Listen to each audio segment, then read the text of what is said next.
បាទជួបគ្នាវិញហើយបងប្អូនរដូវកាលថ្មីហើយនឹងជារូងកូនបងគេបងប្អូនបាទនេះគឺនៅភូមិឃ្លាំងបងភូមិឃ្លាំងនៅតាមផ្លូវ51បានចូលទៅក្នុងបន្តិចបាទពេលដែរចង់និយាយរឿង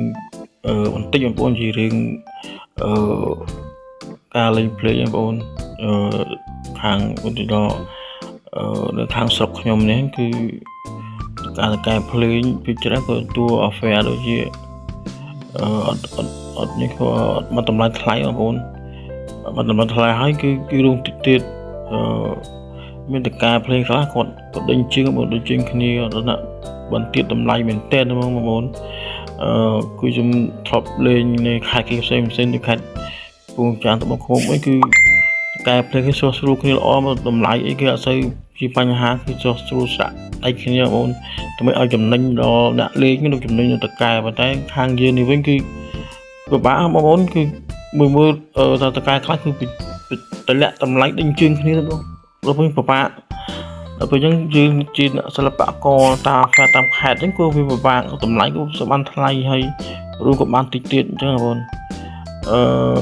អញ្ចឹងក៏សំណូមពរដែរបងជាតកែភ្លេង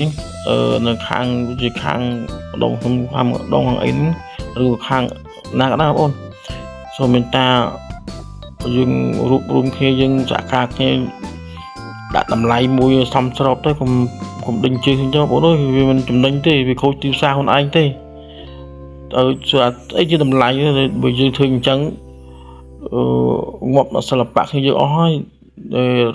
affair ការលោកស្អាតបងប្អូនវា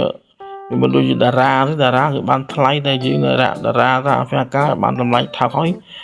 អត់សូវបានរួមច្រើនតម្លៃថោកទៅចឹងវាពិបាកការដាក់ឲ្យថាគឺសល់បងប្អូនពេលដែរបងខ្ញុំចង់និយាយថាការភ្លេងមួយគួរប្រជែងគ្នាពីគុណភាពវិញបងប្អូនពីគុណភាពវិញគួរប្រជែងរឿងតម្លៃបងប្អូនយើងគួរប្រជែងខាងគុណភាពវិញមិនសម្រាប់គុណភាពវិញហើយរឿងតម្លៃគឺត្រូវតែថ្មិតដាក់តម្លៃចាក់កាគ្នាតម្លៃឲ្យសមស្របសមរម្យឲ្យចំណេញបងប្អូនតែពេលចឹងសិល្បៈអត់ចម្រើនថាពួកយើងទាំងអស់គឺនឹងមិនមកពីអ្នកជួលឬក៏អ្នកដតីទេគឺមកពីយើងទៀតតម្លៃខ្លួនឯងទេបងប្អូនពេលចឹងពិបាកខ្ញុំលើកយកបញ្ហាមួយគឺឧទាហរណ៍គំរូដូចជាខេត្តកំពង់ចាមឯងគឺគាត់សហការគ្នាល្អបងប្អូនគឺតកែមួយគឺតែងតែបោះរូបគ្នាទៅមកហើយតែងតែកំណត់តម្លៃមួយសមស្របអញ្ចឹង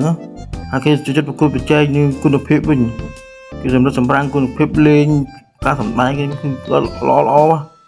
ដល់ពេលគេប្រយុទ្ធគេប្រឡងប្រជែងអញ្ចឹងវិញគេអត់ប្រឡងប្រជែងតម្លៃទេដល់ពេលខាងយើងហ្នឹងគឺមកឡើងគឺជួយតម្លៃតែម្ដងពេលអញ្ចឹងពិបាកដេញជិះគ្នារឿងតម្លៃទៅពេលអញ្ចឹងតើឲ្យយើងរស់បាច់បើតម្លៃថោកម្លងបាទអញ្ចឹងតកែមួយមកសូមគិតបញ្ហានេះបងប្អូនកុំលេងវត្តកុំលេងធ្វើនឹងងាប់សិល្បៈហើយបងប្អូនហើយដូចនេះបងប្អូនមើលភ្លៀងសាក់អញ្ចឹងtrong ngày lướiភ្លៀងយើងឧទាហរណ៍ទឹកភ្លៀងចូលឧបករណ៍មួយខូចខាតទៅពីណាភ្លៀងណាចេញលុយយើងគឺយើងចេញលុយខ្លួនឯងក៏បែរខ្លួនឯងអញ្ចឹងជឿមិនថាបើអាចបានទេបងប្អូនគុំតម្លៃទីផ្សារឲ្យឯងគុំទីផ្សារសិល្បៈយើងគឺសុខចិត្តពង្រឹងគុណភាពលេងវិញគុំទៅយើងទៅទីផ្សារបើតម្លាក់តម្លៃទីផ្សារបងចិត្តយើងពង្រឹងទីផ្សារខាងផ្នែកគុណភាពវិញគុំពង្រឹងទីផ្សារផ្នែកគុំពង្រឹងទីផ្សារផ្នែកតម្លាក់គុណភាពតម្លៃមកខាតយើងងាប់ហើយយើងសិល្បៈតាមខេត្តផងបីបានតិចទៀតហើយវាយើងធ្វើយើងគ្រាន់តែងាប់ទៅអញ្ចឹងវីដេអូនេះមានតែប៉ុណ្ណឹងបងប្អូនបើថាគិតថាជាយោបល់ល្អសូមយកពិចារណាទៅបងប្អូនអើយគុំលេងអញ្ចឹងឲ្យចាប់ងាប់សិល្បៈអស់